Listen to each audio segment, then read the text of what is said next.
में हर साल एक जवान लड़की को लाया जाता है। वो बच्चे को जन्म तो देती है, पर अजीब बात यह है कि पैदा होते ही बच्चा उससे छीन लिया जाता है। उसे किडनैप करने वाले मानव तस्कर उस नन्ही जान को जबरदस्ती ले जाते हैं। उस लड़की ने विरोध करने की बहुत कोशिश की। वो अपने कलेजे के टुकड़े को किसी और को नहीं देना चाहती थी। उसे बेरमी से किसी सुनसान खेत में फेंक दिया जाता है। पिछले 5 सालों से लोहे की चादरों से बने इस अंडरग्राउंड कमरे में उस अपराधी ने न जाने कितनी ही जवान लड़कियों को कैद करके रखा है। उनसे जल्दी जल्दी बच्चे पैदा करवाने के लिए उसने वहाँ एक खास इंतजाम भी कर रखा है। उसने इसके लिए एक बर्थ स्पेशलिस्ट अभी रखा हुआ है। मौके की तस्वीरें देखकर जांच अधिकारियों की रूह कांप गई। मरने वाली लड़की के साथ न सिर्फ बदसलूकी की गई थी, बल्कि उसके शरीर पर लोहे की जंजीरों के गहरे निशान भी मिले थे। इन सब सबूतों से साफ था कि अपराधी एक सनकी और क्रूर इंसान है। दूसरी बात यह कि किडनैप की गई लड़कियों की औसत उम्र 18 से 20 साल के बीच है। वो हर 2 साल में एक किडनैपिंग करता है। साइलेंस, लंबे अंतराल और कम शिकार से लगता है कि कातिल का खुद पर बहुत जबरदस्त कंट्रोल है। पोस्टमार्टम रिपोर्ट से एक और चौंकाने वाली बात सामने आई। इन सभी लड़कियों की मौत में एक बात कॉमन थी, मरने से पहले वे सब प्रेग्नेंट थी और बच्चे को जन्म दे चुकी थी। उनकी मौत का समय भी लगभग एक जैसा था। बच्चा पैदा होने के करीब आधे घंटे बाद ही कातिल ने बड़ी बेरमी से उनकी जान ले ली थी। मामला बहुत गंभीर था और वक्त कम, इसलिए ज्यादा जानकारी जुटाने के लिए जासूसों की टीम तुरंत क्राइम सीन के लिए रवाना हो गई। फ्लाइट में बैठे सभी एजेंट एक ही बात सोच रहे थे कि अगर कातिल इतना पत्थर दिल है तो वो उन औरतों को मां क्यों बनने दे रहा था। टीम के हेड डेविड ने अंदाजा लगाया कि शायद कातिल खुद किसी टूटे हुए परिवार से ताल्लुक रखता होगा। उसे लगता होगा कि तहखाने में औरतों को कैद करके वो जल्द ही अपना एक बड़ा और खुशहाल परिवार बना लेगा। लेकिन ये दलील कुछ जम नहीं रही थी। अगर वो परिवार बनाना चाहता था तो बच्चा पैदा होते ही वह मां को मार क्यों देता। इन्हीं सवालों के जवाब ढूंढते हुए एजेंट पहली शिकार की डेड बॉडी देखने पहुंचे। डॉक्टर ने बताया कि मरने से पहले लड़की को भारी मात्रा में लेबर पेन शुरू करने वाली दवाइयां दी गई थी। यहाँ तक कि उसके शरीर में गर्भ को सुरक्षित रखने वाली दवाइयों के अंश भी मिले। अगर कातिल सिर्फ एक टॉर्चर करने वाला दरिंदा था तो वो होने वाले बच्चे की इतनी परवाह क्यों कर रहा था। इस बात ने एजेंटों का ध्यान दूसरे राज्यों की सीमाओं पर होने वाली बच्चों की तस्करी की ओर खींच लिया। टीम लीडर एरन ने फौरन फैसला किया कि वे चाइल्ड प्रोटेक्शन सर्विस को फोन करेंगे ताकि बच्चों की खरीद फरोख्त के इस काले बाजार का पता लगाया जा सके। साइलेंस।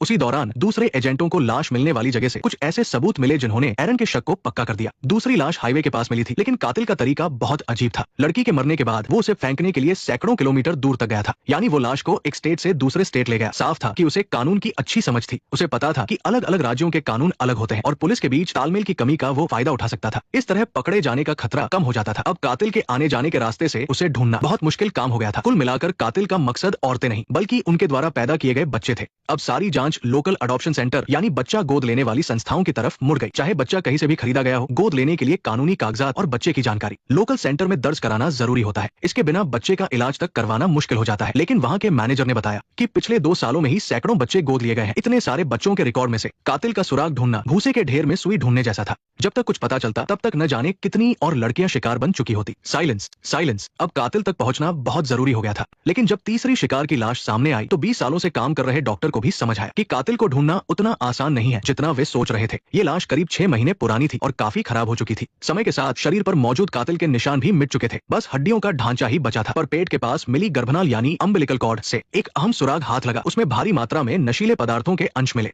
लगता है कि किडनैप की गई ज्यादातर लड़कियां नशे की आदी थी। मरने के इतने वक्त बाद भी वो जहर उनके शरीर के हिस्सों में मौजूद था। अब कातिल तक पहुंचने का एक ही रास्ता था कि शिकार हुई लड़कियों की प्रोफाइल चेक की जाए। तस्वीरों को देखते हुए एजेंट सारा को एक खास बात नजर आई। बाजार में गोरे और नीली आंखों वाले बच्चों की मांग सबसे ज्यादा होती है। ऊपर से लड़कों को गोद लेने की दर लड़कियों के मुकाबले बहुत ज्यादा है। इन बच्चों की कीमत और डिमांड इस वक्त अपने चरम पर थी। साइलेंस। अब तक जितनी भी लड़कियों की लाशें मिली थी वे सभी गोरी और नीली आंखों वाली थी। यानी इस सब के पीछे कोई ऐसा मास्टरमाइंड है जो बच्चों को बेचकर पैसे कमाता है। अभी टीम इस केस पर चर्चा ही कर रही थी कि एक और जवान लड़की का अपहरण हो गया। वो नशे की हालत में घर लौट रही थी जब एक अजनबी उसे बहला फुसलाकर एक सुनसान गली में ले गया। तभी पीछे से किसी ने उसके सिर पर प्लास्टिक का थैला डाल दिया। दम घुटने की वजह से वो लड़की कुछ ही देर में बेहोश हो गई। कातिल ने इस काम के बदले उस आदमी को नोटों की एक गड्डी थमा दी। जब उस लड़की की आंख खुली तो आखिरकार एजेंटों का शक सही साबित हुआ। जिन भी लड़कियों को उस काल कोठरी में लाया गया था उन सभी को कोई न कोई बुरी लत थी। शुरुआत में सारा को लगा कि शायद ये कोई सख्त नशा मुक्ति केंद्र है, लेकिन जब छत से सूरज की रोशनी नीचे आई तब उसे समझ आया कि उसका सच में अपहरण कर लिया गया है। अब वो लोहे के दरवाजे को कितना भी पीटती कोई उसकी सुनने वाला नहीं था। तभी वहाँ पहले से कैद लीजा ने उसे यहाँ के नियम बताए। ये सुनकर सारा पूरी तरह टूट गई। वो सोच भी नहीं सकती थी कि उसे इस अंधेरे कमरे में कातिल के हाथों किस कदर टॉर्चर सहना पड़ेगा। इसी बीच एजेंटों को एक बहुत ही अजीब बात पता चली। आमतौर पर कातिल बच्चों को बेचने के नाम पर पैसा कमाता था, पर जांच में पता चला कि वह बच्चों के जेंडर को लेकर बहुत ज्यादा संजीदा था। लोकल एडॉप्शन सेंटर से मिली खबर के मुताबिक पिछले 5 सालों में अगर किसी लड़की ने बेटी को जन्म दिया तो कातिल उसे चर्च की शरण में छोड़ आता था। अमेरिका में चर्च दया और ममता का प्रतीक माने जाते हैं। वो जानता था कि चर्च बच्चों को नुकसान नहीं पहुंचाएगा बल्कि उन्हें किसी सुरक्षित जगह पर पहुंचा देगा। ऐसा लगता है कि वो कातिल सिर्फ लड़कों को ही अपने पास रखना चाहता था। वो कोई साधारण हिंसक अपराधी नहीं था। साथ ही जिन बच्चों को उसने चर्च छोड़ा था उनमें सबसे बड़ी लड़की 5 साल की हो चुकी थी। इसलिए सभी एजेंट इस नतीजे पर पहुंचे कि कातिल शायद एक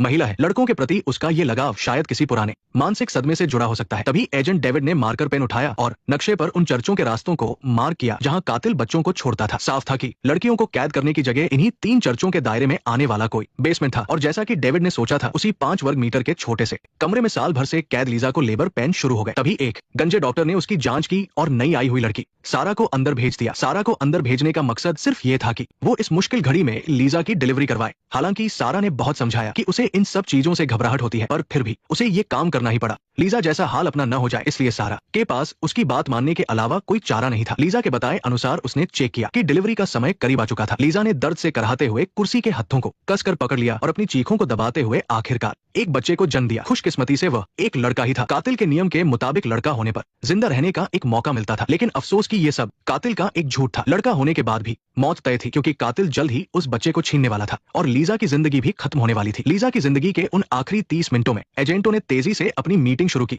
पुराने सबूतों के आधार पर साइबर एक्सपर्ट एजेंट नैसी ने पाया कि मारी गई लड़कियों के शरीर में गर्भपात रोकने वाली दवाइयों के साथ साथ कुछ ऐसी दवाइयां भी मिली जो ब्रेस्ट कैंसर के इलाज में इस्तेमाल होती है। नैसी ने जब दवा खरीदने वालों की लिस्ट छोटी की और उन महिलाओं को ढूंढा जिनका बच्चा खोने के सदमे से दिमागी संतुलन बिगड़ गया था, तो सिर्फ 7 परिवार ऐसे मिले जो उन 3 चर्चों के बीच रहते थे। और उन 7 में से केवल एक परिवार ऐसा था जहां जुर्म की सारी शर्तें पूरी हो रही थी और पति भी बेहद गुस्सैल स्वभाव का था। खासकर पिछले 5 सालों में जब से लिंडा का बच्चा मरा था, उसके पति ने अपनी सारी जमा पूंजी लोहे का सामान खरीदने में लगा दी थी ताकि बेसमेंट बनाया जा सके। इन सब बातों से साफ हो गया कि लिंडा ही इन लड़कियों के अपहरण के पीछे का असली दिमाग है। हालात बिगड़ते देख एजेंटों ने तुरंत स्पेशल टीम के साथ लिंडा के घर को चारों तरफ से घेर लिया। जैसे ही एजेंट घर के अंदर घुसे, उनका सामना बेसमेंट से बाहर आ रहे लिंडा के पति से हो गया। उस आदमी के बताए पते पर एजेंट सैम की मुलाकात कैंसर से जूझ रही लिंडा से हुई। मुझे पता था कि एक दिन ये सब खत्म हो जाएगा। मुझे पता था कि तुम आओगे और इसे ले जाओगे। तुम ये बच्चा मुझे क्यों नहीं दे देती? हम इस बारे में बात कर सकते हैं। मैं ऐसा क्यों करूं? लिंडा पूरी तरह पागल हो चुकी थी। उसे लग रहा था कि उसकी गोद में जो बच्चा है वो वही है जिसे उसने सालों पहले खो दिया था। वो उसे किसी कीमत पर छोड़ने को तैयार नहीं थी। उसने रोते हुए कहा कि जब से उसका बच्चा मरा उसके पति ने उससे मुंह मोड़ लिया था। अब जाकर उसे ये